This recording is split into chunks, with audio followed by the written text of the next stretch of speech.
say that some people don't have privilege when you basically just said that trans people aren't valid. They're not a thing. They're just girls pretending to be boys or boys pretending to be girls. Okay. Oh, someone's excited. Okay. It's biological, but gender is a completely different thing. No, gender is not disconnected from sex. So. It's not completely disconnected, but it's still a cultural thing. It's still from society. Okay. No, it is not in the mind. Okay, you're not a man if you think you're a man. And I didn't say pretending, or if I did, I shouldn't have said pretending. Let me amend. I said playing. Okay, I said a boy who thinks he's a girl. That's the usual phraseology I use.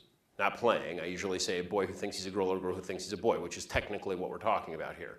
As far as the actual psychological issues at play, it used to be called gender dysphoria or gender identity disorder. Now they call it gender dysphoria. The idea that sex or gender are malleable is not true. Okay, and I'm not denying your humanity if you're a transgender person. I am saying that you are not the sex to which you claim to be. You're still a human being, and you're a human being with an issue that I wish you Godspeed in dealing with in whatever way you see fit. But if you are going to dictate to me that I'm supposed to pretend that men are women and women are men, no. My answer is no. I'm not going to modify basic biology because it threatens your subjective sense of what you are. Okay, but you're still saying these kids should not be accepted because they don't really fit in either place? They can't just I'm saying that the Boy Scouts have a standard. You must be a biological boy to be a Boy Scout. You have to be a boy to be a Boy Scout. Where's that written though? In the name Boy Scouts.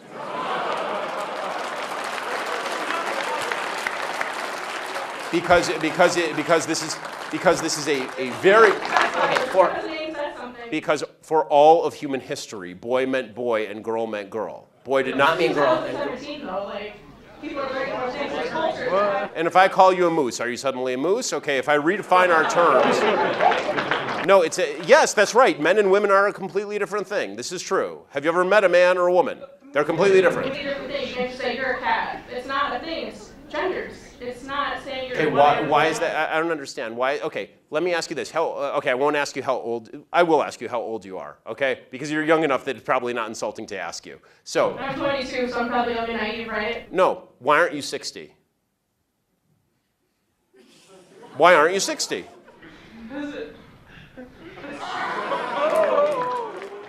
And why can't you identify as 60? What is the problem with you identifying as 60? It's not the same as gender. You can't just. You're right. Age is significantly less important than gender.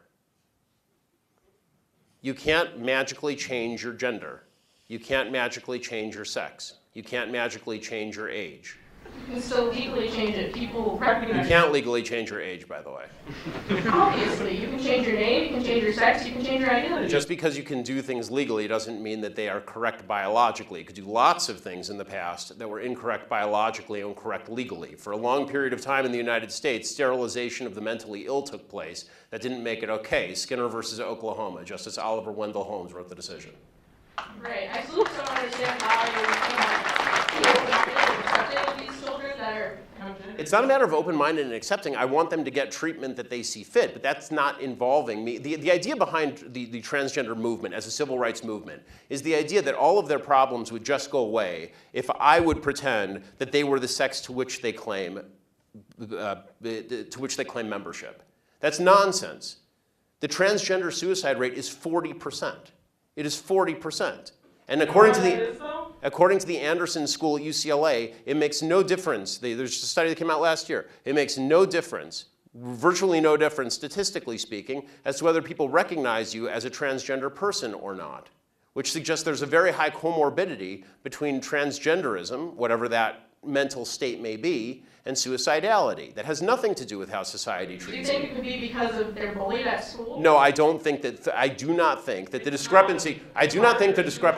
First of all, I'm against bullying of any sort. Okay, the idea that somebody would beat somebody up is terrible. Okay, as somebody who's viciously bullied in high school, I'm not a fan of bullying. But the idea that the normal suicide rate across the United States is 4%. The suicide rate in the transgender community is 40%. The idea that 36% more transgender people are committing suicide because people are mean to them is ridiculous. It's not true, and it's not backed by any science that anyone can cite. It is pure conjecture. In fact, it's not even true that bullying causes suicide, according to a lot of studies. For example, in the black community, where the idea is supposedly that America is a racist society, blacks are bullied a lot. Okay, in the black community has significantly lower suicide rates than in the white community. In fact, in third world countries, the suicide rate is significantly lower than in first world countries. Suicide actually seems to be a privilege of the upper classes if you actually look at it from a financial perspective. So the idea that suicidality is directly a result of people like me saying, no, men are not women and women are not men, it's not true. It's also... So you think it doesn't impact their identity at all, or their depression, or how they feel about themselves? I think the idea that you're going to sacrifice the entire society's proper definition of sex because you think that there is in legal terms, somebody with an eggshell skull, meaning that somebody who has a pre-existing condition that makes them more susceptible to criticism, that is not a way to run a society. You can't sacrifice truth because some people are going to actually suffer because of the truth. Plus, there's no evidence whatsoever that the suicide rate would go down in the transgender community in any marked way if people just started pretending that men were women and women were men. We're trying that experiment now. We'll find out whether it works. So far, no evidence. Have you talked to a group of trans people at all instead of this group of white people? I'm more than happy to talk to a group of any people who will have me, but usually they protest me. Okay, last question about your Planned Parenthood thing. So why do you think it's not about controlling women's bodies and just about the separate life?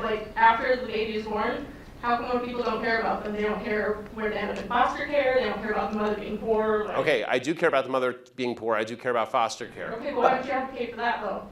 Because Planned Parenthood is supposed to prevent abortions. Because, Planned Parenthood doesn't prevent abortions. They perform hundreds of thousands of abortions a year. They perform 300,000 abortions a year. They're the leading abortion bill in the United States. Evidence for that, though?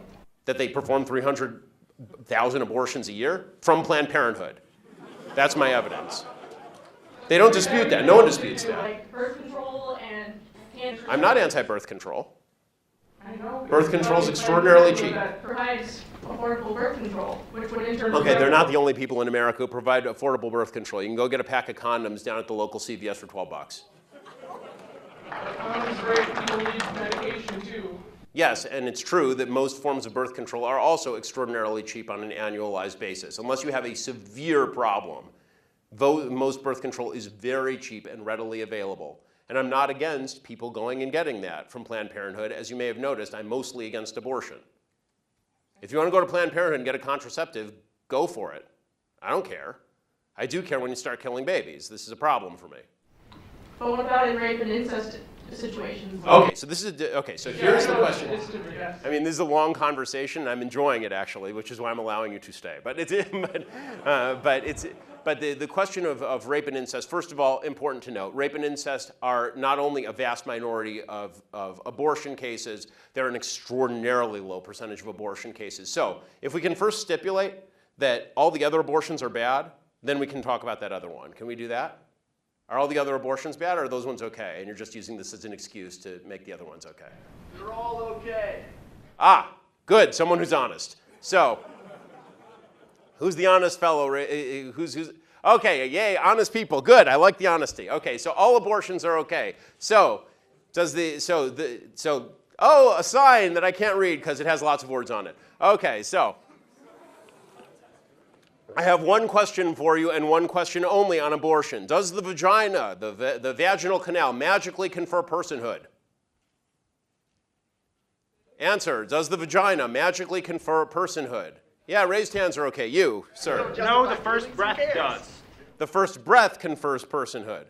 Okay, so if the baby is in the womb and is exactly the same size and has not yet breathed, and you take a knife and you stab the baby in the head, a fully formed 9-month-old baby, it is not a human. The only thing that makes it a human is when it takes a breath. It has to independently breathe. I mean, I'm going to be honest. I'm going to stick to it, yeah, because I'm also pro-capital punishment and pro-selective suicide. So I'm going to stick with it. Selective suicide? I assume you mean elective suicide. I mean elective suicide. Elective suicide. Okay. Yes, I'm not going to make someone commit suicide. Okay, that's good, because that wouldn't be suicide, that'd be homicide. That, by the way, I'm for capital punishment too, because people who kill people should be killed, but babies who have not killed people should not. And this is my basic position on abortion. So let me just, but I'll get your answer because you're the one who asked the question. Are you willing to stipulate that all the other abortions are bad, just rape and incest bother you? I mean, no, I believe a woman should have the right to abortion. Got it. So it's an excuse, right? So it's an excuse so that we can say that, so that we can take the marginal case and then say that the marginal case applies to all cases. Okay, that's again, faulty thinking. But if you want me to answer specifically on rape and incest, here is my basic answer. Rapists should be castrated or killed. You shouldn't kill babies. End of story. But are they ever castrated and killed? Most rapists don't even get convicted. I agree, and that's usually the left side of the aisle because the left side wants to let them out after 5 years in prison. I want them castrated or killed. I'm telling you what my belief is. My belief is not public policy at the moment.